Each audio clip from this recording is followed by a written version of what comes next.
মোড়ল সাহেব, তাহলে কি আমরা জঙ্গলে কাঠ কাটতে যেতে পারবো না? এর থেকে বাঁচার কি আমাদের কোনো উপায় নেই? উপায় একটাই আছে, প্রতিদিন একে একে মরার থেকে তোমরা সবাইকে একসাথে মরতে পারবে।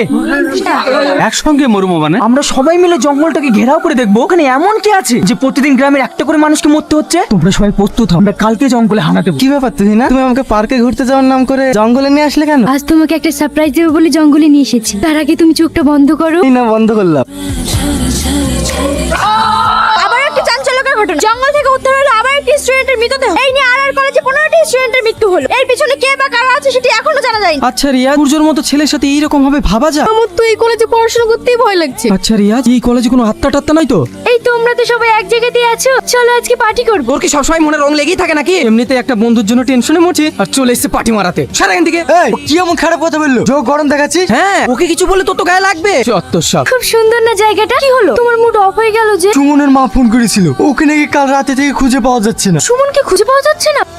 সুমন সুমন তুমি না তুমি? হ্যাঁ, আমি রিয়াজ একটু ঘুরতে এসেছিলাম। সুগুনটা আমার সাথে বদমাশি করছিল। রিয়াজ বাধা দিতে গিয়ে ওরা সবাই রিয়াজকে প্রচন্ড মারধর করেছে। রিয়াজের অবস্থা খুব খারাপ। আমি তাড়াতাড়ি চল। ওই দেখো এখানে ডাকা আছে।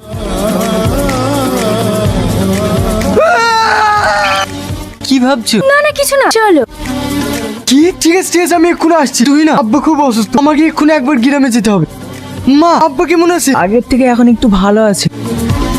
আব্বা দেখো আমি কাকে নিয়ে এসেছি। কাকে নিয়ে এসছি বা? পরিচয় দিলে না তোমরা অবাক হয়ে যাবে। না ওইভাবে বিলাটের দিকে তাকিয়ে কি দেখছো? তুই না, এই হলো সেই তুই না যার কথা তোমাদেরকে ফোনে বলতাম। খুব মিষ্টি চেহারা, আমার হবু বৌমা তো একদম পুতুলের মতো দেখতে। রিয়াজ আঙ্কেল কি হসপিটাল থেকে নিয়ে চলে আসলেন আন্টি? হ্যাঁ, ডাক্তারবাবু ছুটি দিয়ে দিল। জঙ্গলটা খুব সুন্দর তাই না? সামনের দিকটা আরো সুন্দর।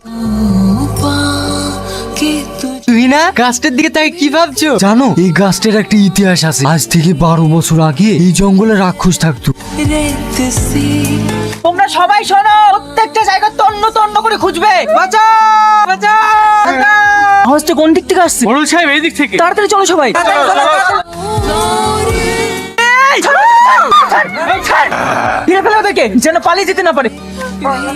এই, পালাও ওদেরকে।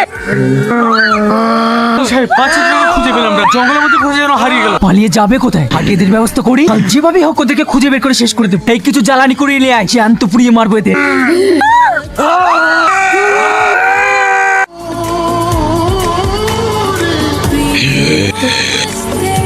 কি বাবা তুই এখানে? আজকে কি স্বীকার করতে পেরেছিস? না, রিয়াজকে তুমি জানো? কে ও? মনে আছে ভাই, আজ থেকে 12 বছর আগে যে লোকটা আমাদের বাবা মাকে জ্যান্ত পুড়িয়ে মেরেছিল, রিয়াজ সেই লোকটারই ছেলে। কি? তাই যদি হয় তাহলে শপথ কর ওই গ্রামের একটা মানুষকে বাঁচতে দেবো না।